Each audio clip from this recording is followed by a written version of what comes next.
Hello દર્શક મિત્રો, સ્વાગત છે તમારું આજના નવા વિડીયોમાં। તો આજે આપણે વિડીયોમાં વાત કરશું ખેડૂત માટે સરકાર તરફથી એક મહત્વના અપડેટ આપવામાં આવી છે, એટલે કે મોટા સમાચાર આપવામાં આવ્યા છે। અને 100 રૂપિયા અને 200 રૂપિયાની નોટ પર પ્રતિબંધ અંગે પણ સરકાર તરફથી એક મોટી મહત્વની અપડેટ આપવામાં આવી છે। તેના વિશે આપણે આ વિડીયોમાં આગળ વાત કરવાના છીએ। તો દર્શક મિત્રો, વિડીયોને અંત સુધી જોતા રહેજો અને ચેનલમાં નવા હો તો ચેનલને સબસ્ક્રાઇબ કરી લેજો, જેથી આવા નવી ભરતી રિલેટેડ તેમજ સરકારી નવી યોજના તેમજ સરકારના મહત્વના અપડેટ વિશે વિડીયો પોસ્ટ કરીએ તો તેની નોટિફિકેશન તમને મળતી રહે। તો ચલો દર્શક મિત્રો, આપણે વિડીયોની શરૂઆત કરીએ।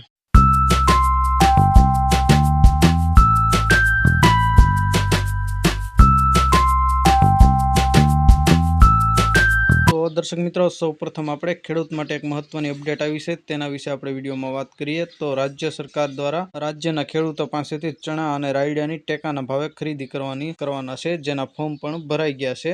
જેમાં પ્રતિ ક્વિન્ટલની આપણે ભાવની વાત કરીએ તો ચણા માટે રૂપિયા 5,650 પ્રતિ ક્વિન્ટલ એટલે કે રૂપિયા 1,130 પ્રતિ મણ એટલે કે 20 કિલોના ભાવથી ખરીદી કરાશે। જ્યારે રાયડાના ભાવની વાત કરીએ તો રાયડા માટે રૂપિયા 5,950 પ્રતિ ક્વિન્ટલ અને 1,190 રૂપિયા પ્રતિ મણ એટલે કે પ્રતિ 20 કિલો દીઠ ખરીદી કરવામાં આવશે। આ ખરીદી છે જે 21 એપ્રિલથી ચણા અને રાયડાના પાકની ટેકાના ભાવે ખરીદી શરૂ થશે। તો દર્શક મિત્રો, ખેડૂત મિત્રો માટે એક નવી મહત્વની અપડેટ હતી। રાયડા તેમજ ચણાના ટેકાના ભાવની ખરીદી 21 એપ્રિલથી એટલે કે 2 દિવસ પછીથી શરૂ કરવામાં આવે છે। તો જે પણ લોકો મિત્રોએ ખેડૂત ભાઈઓએ ટેકાના ભાવે ફોર્મ ભરેલા છે ચણાને અને રાયડાના, તો તે લોકો ખાસ ધ્યાનમાં લે। 21 તારીખ તમારા ટેકાના ભાવે ચણા અને રાયડાની ખરીદી સરકાર તરફથી શરૂ કરવામાં આવી રહી છે। તો તમારો માલ પણ તમે તૈયાર રાખજો અને સતત તેના ટેકાના ભાવની અપડેટ મેળવતા રહેજો, જેથી તમે તમારો વારો આવે ત્યારે તમારો માલ છે તે વેચી શકો। ત્યાર પછી આપણે આપણે રૂપિયા 100 અને 200 રૂપિયાની નોટો પર પ્રતિબંધ અંગે આરબીઆઈની મોટી જાહેરાત કરવામાં આવી છે, તેના વિશે આપણે વિડીયોમાં વાત કરીએ। તો 100 રૂપિયા અને 200 રૂપિયાની ભારતીય ચલણની નોટોને લઈ એક મહત્વની માહિતી સામે આવી રહી છે। માહિતી અનુસાર રિઝર્વ બેંક ઓફ ઇન્ડિયા આરબીઆઈએ તાજેતરમાં રૂપિયા 100